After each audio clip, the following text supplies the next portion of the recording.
하나님의 말씀 함께 보겠습니다. 신약성경 에베소서 4장 7절에서 12절까지의 말씀입니다. 에베소서 4장 7절에서 12절까지의 말씀을 제가 봉독해 드리겠습니다. 우리 각 사람에게 그리스도의 선물의 분량대로 은혜를 주셨나니 그러므로 이르기를 그가 위로 올라가실 때에 사로잡혔던 자들을 사로잡으시고 사람들에게 선물을 주셨다 하였도다. 올라가셨다 하였은즉 땅 아래 낮은 곳으로 내리셨던 것이 아니면 무엇이냐.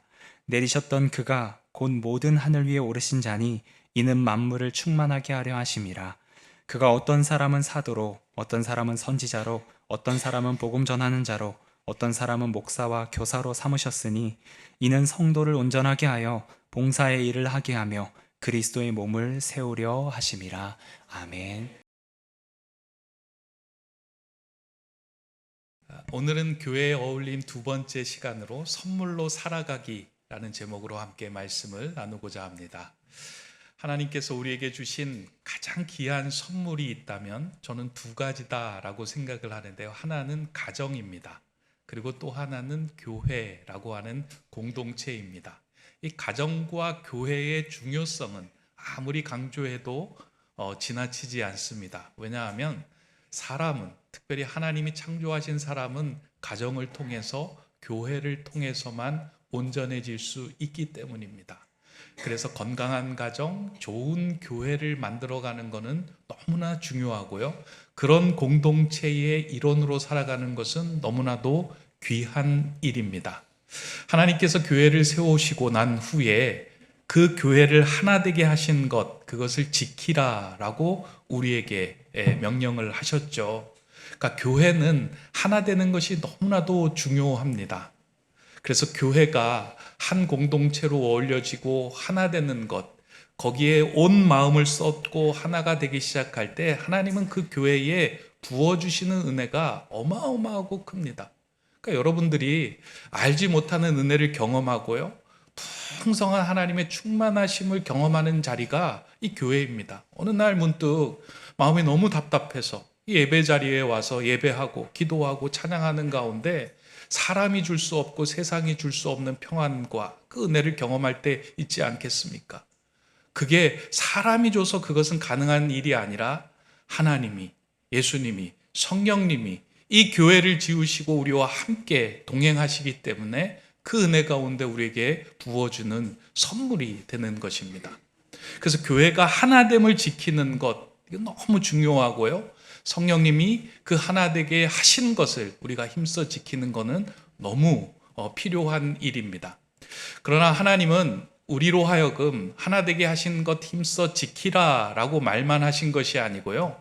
그 교회가 하나되고 하나님이 그 합당한 모습으로 세워가시는 그것에 합당할 수 있도록 우리에게 선물도 주시고 은혜도 주시고 모든 것을 부어 주십니다.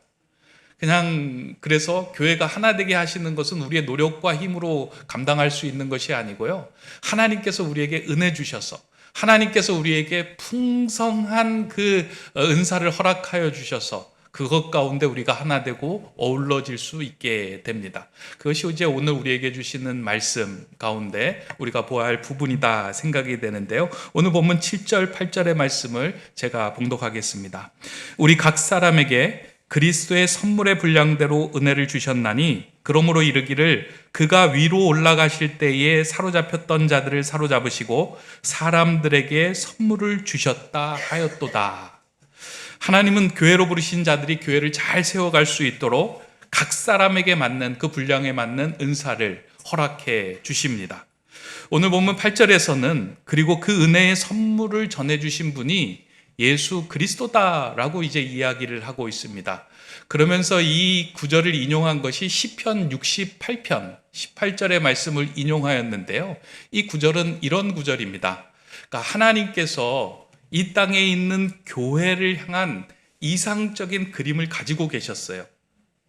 그렇잖아요. 하나님이 교회를 세우시겠다 할 때 하나님이 그림을 가지고 계셨잖아요. 그렇다면 그 그림을 하나님이 직접 이 땅에 펼치신 것이 아니라 이 땅에 그 그림을 펼치기 위하여 예수 그리스도를 이 땅에 보내주셨어요.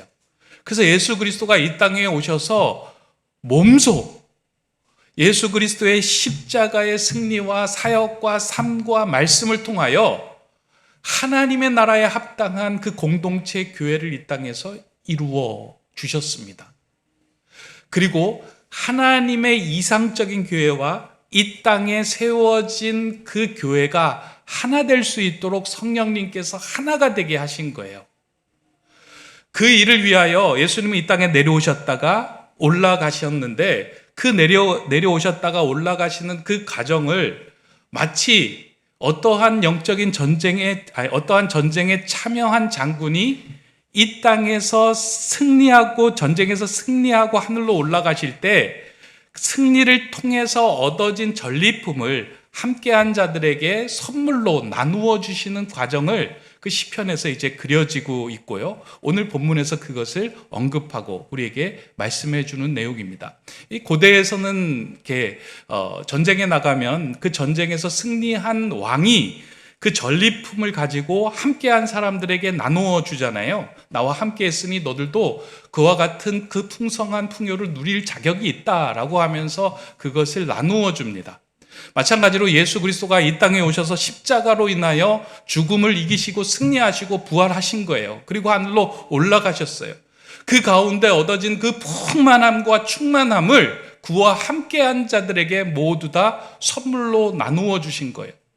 그리고 그것을 교회를 통하여, 교회 안에 속한 자들을 통하여 그 교회 안에서 함께 어울려지고 예배할 때 그 충만한 은혜를 누릴 수 있는 그 은혜와 선물을 교회 안에 담아 두신 것입니다.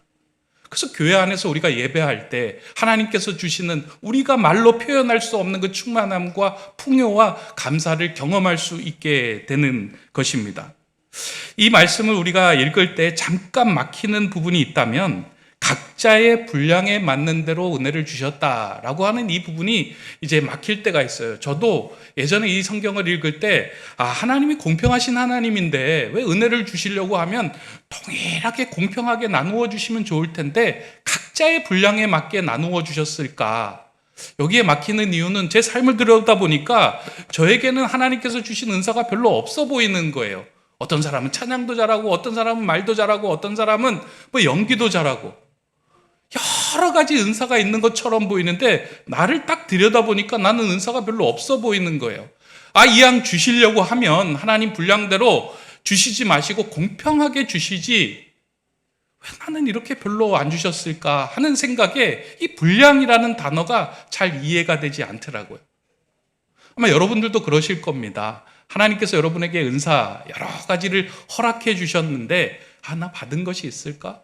나는 부족해. 혹시 내가 교회에서 교사로 그리고 교회에서 누군가를 돕는 일로 섬기는 일 나 그게 부족해갖고 섬기지 못해 하는 마음이 여러분 안에 가득하다라고 생각을 할 것입니다. 만약에 그렇다면 이 말씀을 이해하려면 반드시 10절의 말씀과 함께 우리가 연결해서 읽어 나가야 합니다. 10절에 이렇게 기록하고 있습니다. 내리셨던 그가 곧 모든 하늘 위에 오르신 자니 이는 만물을 충만하게 하려 하심이라. 예수님께서 이 땅에 내려오셨고 그리고 올라가셨는데 내려오셔서 교회를 세우시고 교회를 모든 것들을 주관하시는 그 과정 속에서 예수님께서 하신 일이 무엇이냐면 예수 안에 속한 자, 교회 안에 속한 자, 하나님 나라 안에 속한 자에게는 충만한 은혜를 허락하셨다라는 거예요. 그러니까 이 말씀을 함께 읽어야 되는데 이걸 이렇게 생각을 합니다. 내가 가지고 있는 상황이나 환경이나 관계없이 예수 안에 있는 자들은 그 받은 것이 넘치지도 않고 그 받은 것이 부족하지도 않는 충만함에 거하는 자가 된다라는 말씀입니다. 예수 안에 있는 그 충만함에 거하기만 하면 우리도 예수의 충만함을 거할 수 있는 존재가 됩니다. 그래서 그 교회를 우리에게 허락하신 이유는 그 충만함 안에 거할 수 있는 존재로 살아가게 하기 위하여 우리를 이곳으로 부르신 것입니다. 요한복음에서는 이 말씀을 이렇게 설명합니다.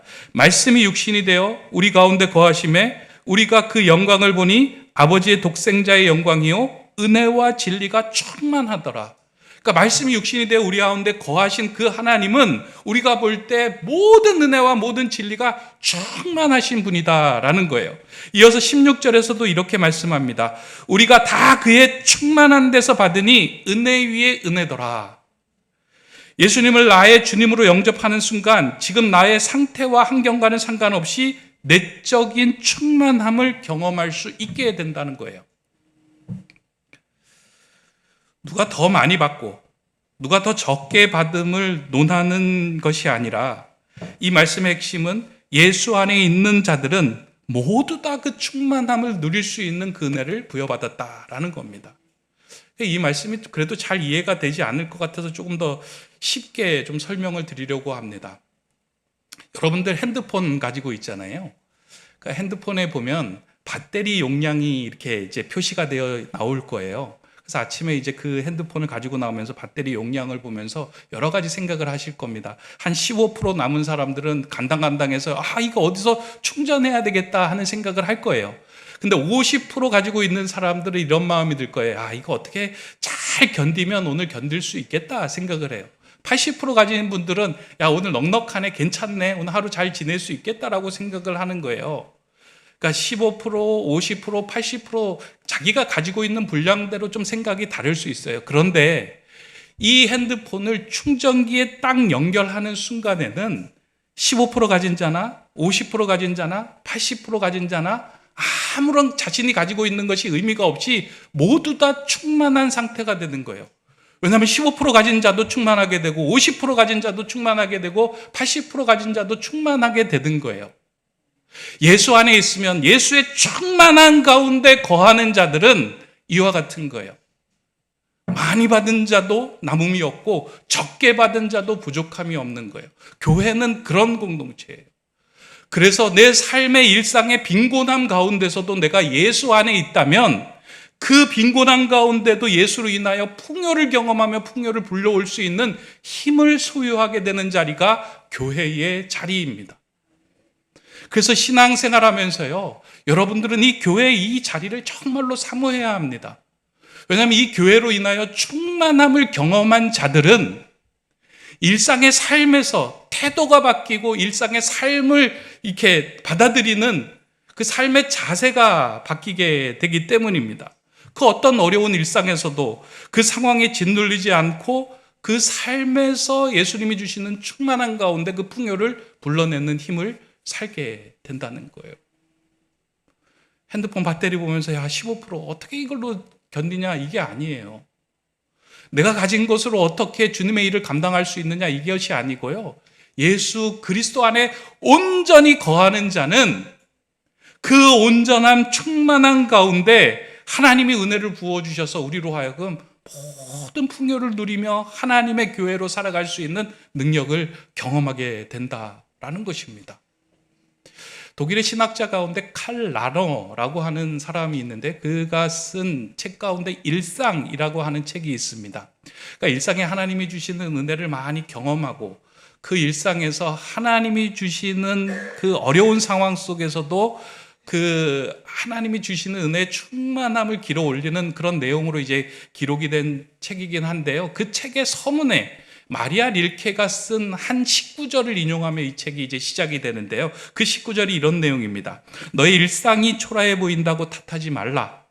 풍요를 불러낼 만한 힘이 없는 너 자신을 탓하라. 일상이 초라해 보인다고 세상을 탓하는 것이 아니라 그 초라한 일상 속에서도 하나님이 함께 하시고 은혜를 부어주신 하나님의 그 풍요함을 길어 올릴 수만 있다면 그 삶은 빈곤한 삶이 아니라 풍요로운 삶이 된다는 겁니다. 그래서 어떤 사람은요, 경제적으로도 너무 어려운데 여유가 넘치고 풍요하게 살아가는 사람이 있어요. 어떤 사람은 지각한 어려움 가운데, 문제 가운데, 고통 가운데, 아픔 가운데 살아가는데 하나님이 이 일을 통하여 나에게 은혜 주셨습니다 고백하며 그 고백의 삶을 통하여 그 모인 자리를 풍성하게 만들어가는 사람들이 있습니다. 교회는 그 은혜를 경험하게 하기 위하여, 교회는 그 풍요를 누리게 하기 위하여 하나님께서 우리에게 주신 선물이에요. 그래서 여러분들이 교회 와서 예배할 때 제일 먼저 기대하고 사모하고 간구해야 하는 것은 하나님 위로부터 주어지는 이 풍성한 은혜를 누리는 자 되게 하여 주시옵소서.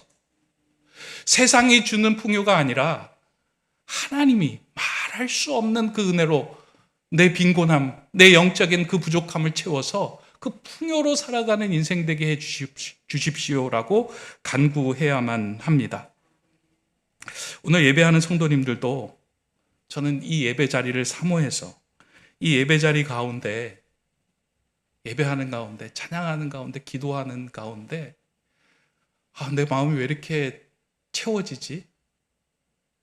상황과 환경은 아무것도 바뀐 것 없는데 왜 이렇게 나는 기쁘지? 라고 하는 그 하나님의 은혜를 매 순간 경험하기를 소망합니다.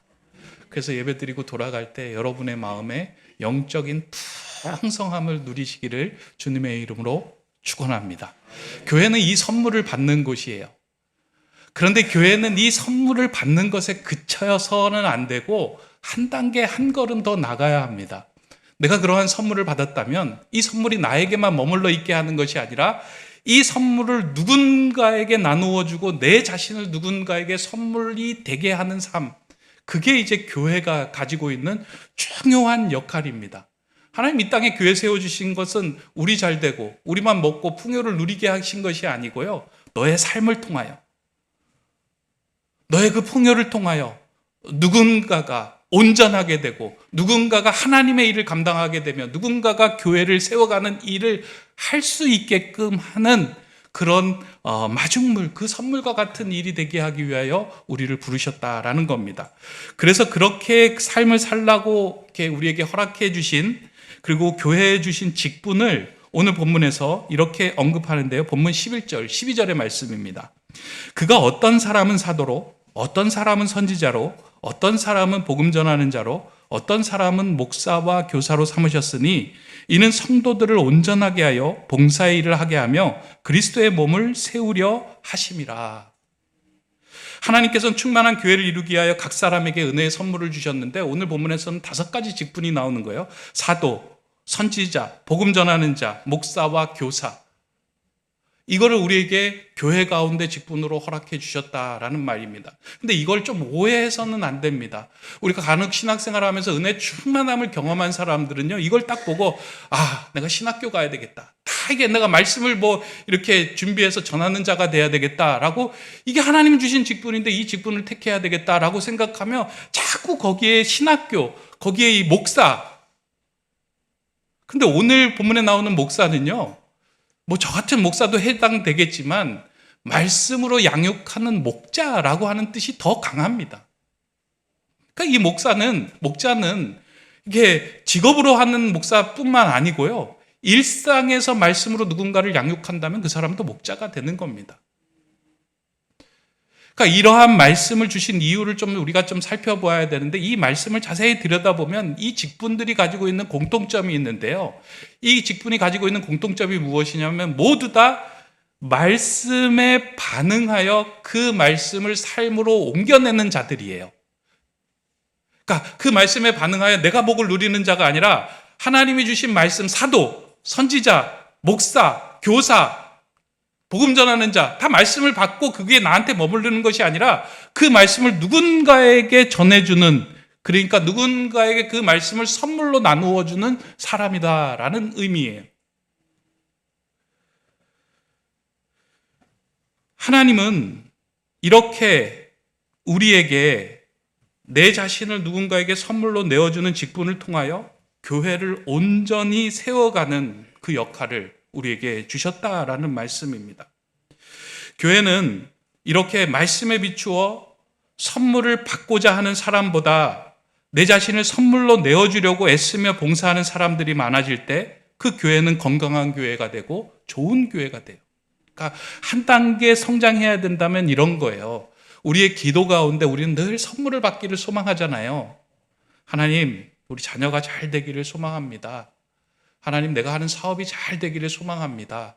하나님, 내가 건강해지기를 소망합니다. 이게 너무 중요해요. 이 충만한 은혜를 받아야 돼요. 근데 거기에 머물러 있는 것이 아니라 하나님, 내가 누군가에게 선물이 되는 삶을 살기를 소망합니다.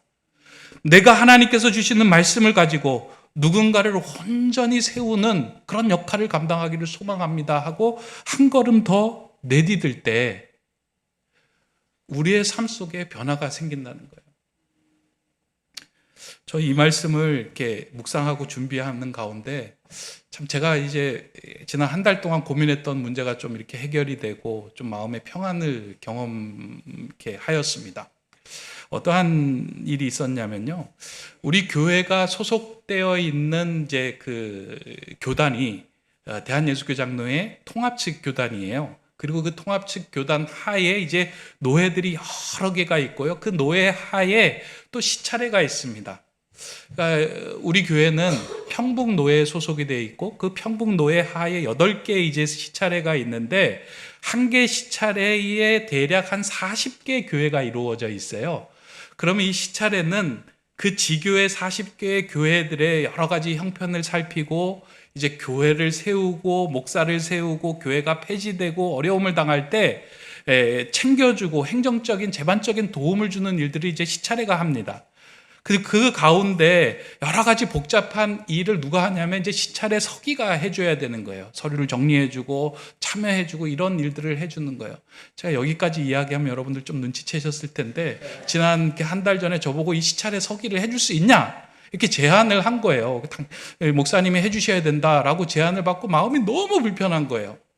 참여했어요. 참여하고 돌아오는 길도 불편하더라고요, 마음이. 야, 우리 교회도 지금 세워가야 되고, 우리 교회도 행정적인 일을 해야 되고, 내가 아직도 지금 교회 세운 지 얼마 안 돼가지고, 여러 가지 풀어야 될 것, 그리고 챙겨야 할 것들이 많은데, 내가 뭐라고 그 다른 교회 40개, 30개 되는 교회를 챙기고, 그걸 할 수 있을까? 왜 이 불편한 일을 나에게 맡기고, 왜 이게 번거로운 일들을 내가 할까 하는 마음에, 오면서도 마음이 불편한 거예요. 계속 차를 운전하면서도. 어떻게 여기서 도망갈 수 있을까? 막 그 생각만 하는 거예요. 그러던 중에 오늘 말씀이 이렇게 툭 떠오르면서 그 생각이 드는 거예요. 야, 네가 지난 20년간 누군가의 희생과 섬김과 누군가의 노력을 통하여 너가 교회가 세워지고 너가 목사가 되고 너가 행정적인 전반적인 그런 도움을 얻지 않았느냐? 너 그 선물을 받았네?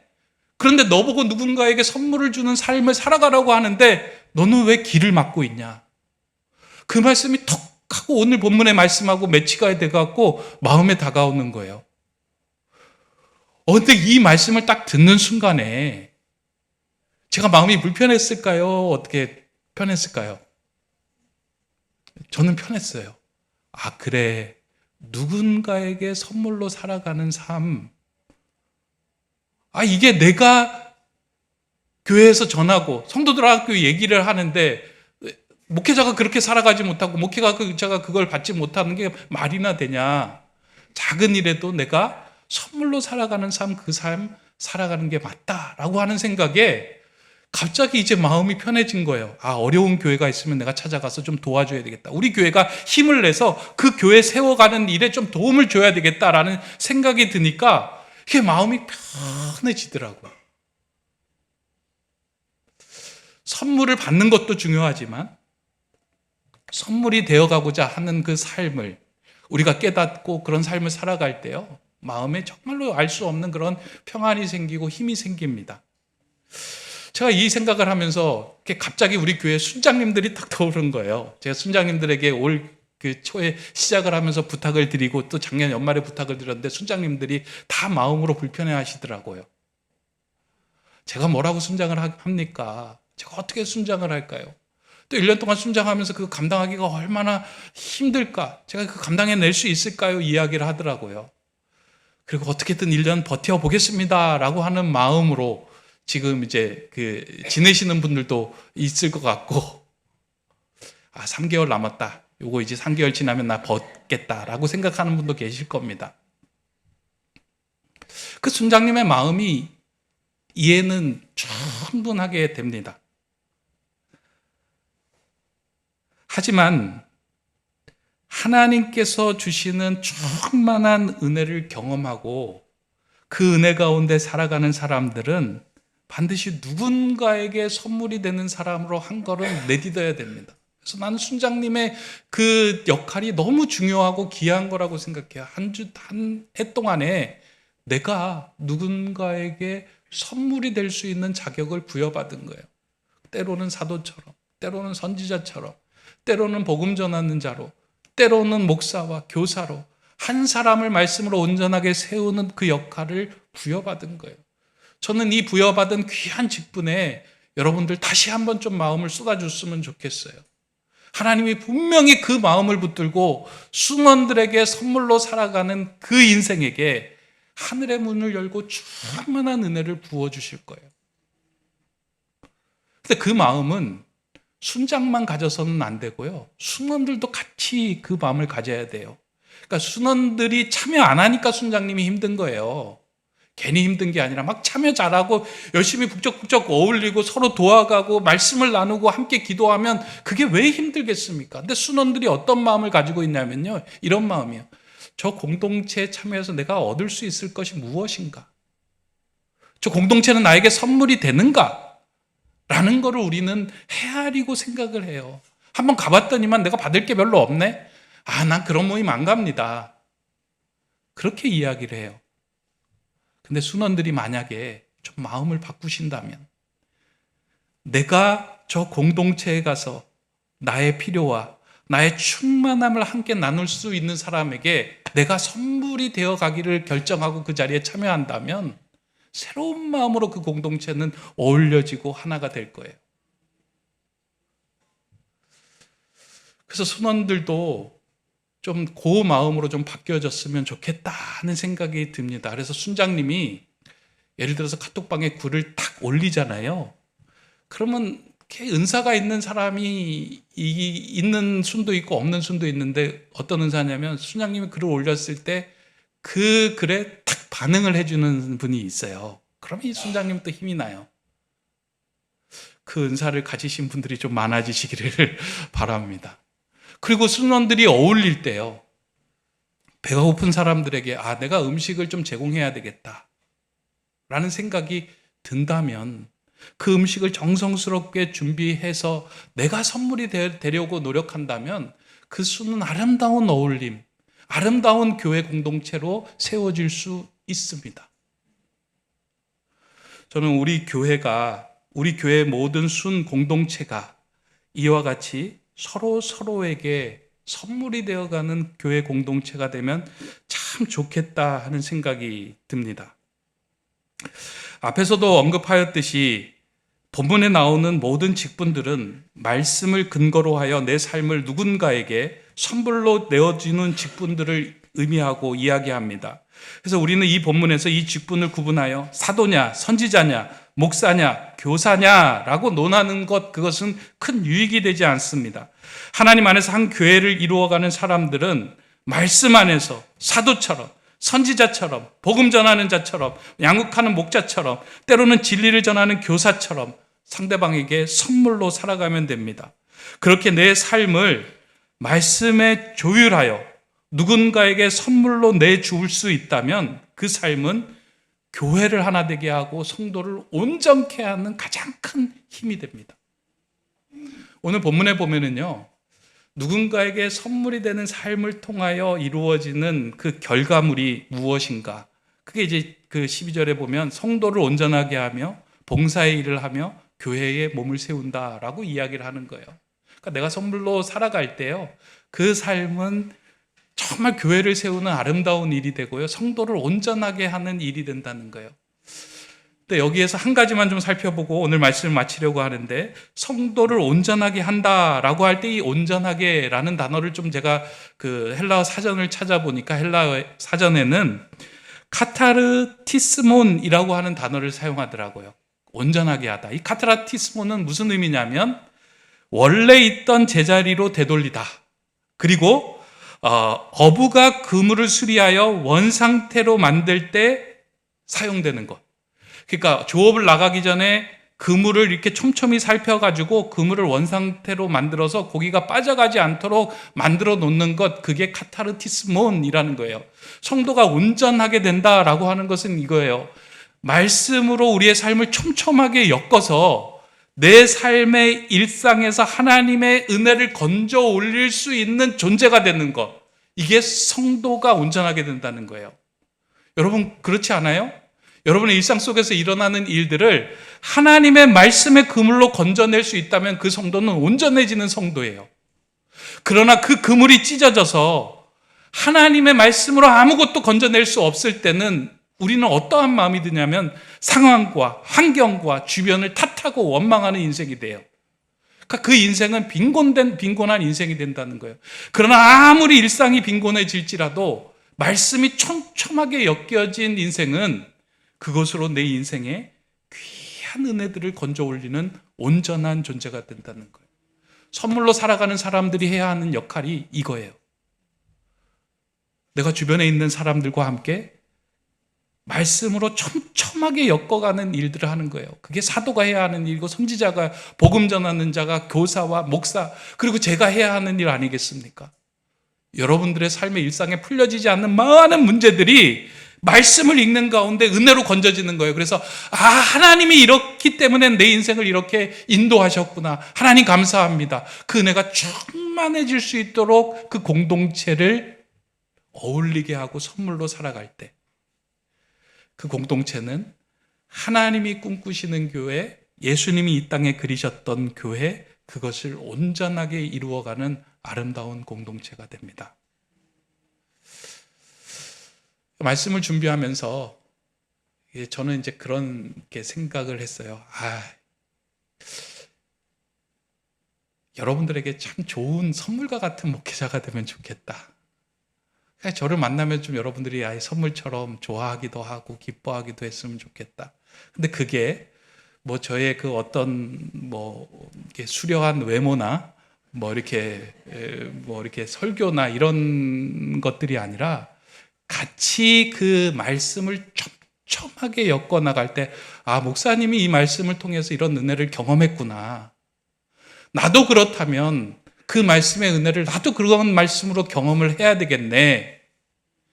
그 은혜로 인하여 살아갔구나. 그 은혜 때문에 회복이 되었구나. 라고 하는 그 말씀들을 서로 나누면서 그 말씀에 대한 기대, 그 은혜에 대한 기대로 살아갈 수 있다면 참 아름다운 어울림의 공동체가 되리라 생각이 됩니다. 저는 여러분들도요, 오늘 이 시간부터는 하나님 주신 선물도 많이 받기를 소망해야 되지만 누군가에게 좀 선물이 되었으면 좋겠습니다. 여러분의 가정에서 여러분의 삶이 선물로 살아가기를 소망하고요. 여러분의 교회에서, 공동체에서, 여러분이 모이는 곳에서 다른 사람에게 필요한 선물을 제공할 수 있다면, 그리고 그 선물이 말씀을 촘촘하게 엮어서 인생을 건져 올려 은혜를 나눌 수 있는 그 삶으로 만들어 간다면 그것은 분명히 하나님께서 기뻐하시고 원하시는 아름다운 교회로 세워지게 하는 힘이 될 겁니다.